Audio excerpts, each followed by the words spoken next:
Frostbite didn't always start with pain. Sometimes it started with silence. During World War II, soldiers looked down at their boots and realized their toes were already dying, without a single warning signal from their nerves. That's where a strange, almost forgotten boot hack entered the picture. It wasn't high-tech, it wasn't glamorous, but in frozen forests and wind-scoured battlefields it quietly saved feet, limbs and lives. And today almost no one talks about it. This story isn't about futuristic gear or modern insulation. It's about a brutally practical solution, born under pressure, refined through experience, and later buried by post-war convenience. A method that worked instantly, using materials soldiers already had. And once you understand how it worked, you'll never look at cold weather survival the same way again. World War II wasn't just fought with bullets and bombs, it was fought against weather. Nowhere was that clearer than in Eastern Europe, Northern Europe, and the high-altitude regions where winter didn't just slow armies down, it dismantled them. Here's the interesting part. This hack worked best when soldiers had freedom to modify their gear. But, large armies really rely on uniformity. Issuing instructions that encourage soldiers to alter boots, remove liners, or improvise materials was risky from a command standpoint. So while medics and veterans passed the knowledge quietly, it rarely made it into official doctrine. After the war, technology took over. Synthetic insulation, vapor barriers, modern liners. The old method faded into obscurity, labelled as primitive or unnecessary. But the physiology never changed. Feet still need circulation. Moisture still kills warmth. Compression still causes frostbite. The hack didn't stop working. We just stopped listening. What makes this even more fascinating is that World War II soldiers weren't the first to figure this out.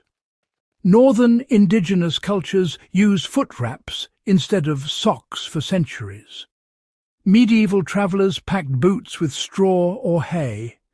Early Arctic explorers learned, sometimes the hard way, that tight boots were deadly. World War II didn't invent the method. It refined it under extreme conditions. That's why it fits perfectly within the before modern times mindset. This was survival knowledge carried forward by experience, not technology. Even if you're never marching through a frozen battlefield, the principles are timeless. Loose footwear in cold conditions isn't sloppy. It's strategic. Layering doesn't mean piling on thickness. It means managing air and moisture. And warmth doesn't start with materials. It starts with blood flow. Modern winter hikers sometimes rediscover this the hard way when expensive boots fail in wet cold. Meanwhile, the old World War II method quietly explains why. Understanding this isn't about nostalgia. It's about respecting what actually works. There's a pattern in history. Once technology advances, old solutions get dismissed, even when they're still effective. The WWII boot hack wasn't flashy, it didn't sell products, it didn't come with patents. It lived in lived experience. And, lived experience doesn't survive well in instruction manuals. That's why channels like Before Modern Times matter. They preserve the logic behind forgotten solutions, not just the stories. Because sometimes the smartest answer isn't new. It's just been ignored. Thousands of soldiers lost toes, feet and legs to frostbite that could have been prevented. Not by warmer boots, but by better understanding. That's the uncomfortable truth. History isn't just about victories and defeats. It's about lessons paid for in flesh.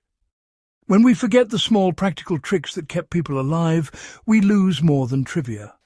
We lose options. This isn't just a war story. It's a reminder that survival often depends on counterintuitive thinking. Thicker isn't always warmer. Tighter isn't safer. More gear doesn't always mean better outcomes. Sometimes the difference between injury and survival is knowing when to loosen your grip. Or your boots. If this forgotten WWII boot hack surprised you, that's exactly why we tell these stories. Before modern times exists to uncover the clever practical knowledge that history almost buried. The kind of knowledge that worked when there were no shortcuts, no batteries, no guarantees. If you value that kind of insight, support the mission. Like the video so this story reaches more people. Share it with someone who loves history or survival skills. And subscribe to Before Modern Times for more real, field-tested knowledge pulled straight from the past. Because the future doesn't belong only to innovation. Sometimes it belongs to remembering what already worked.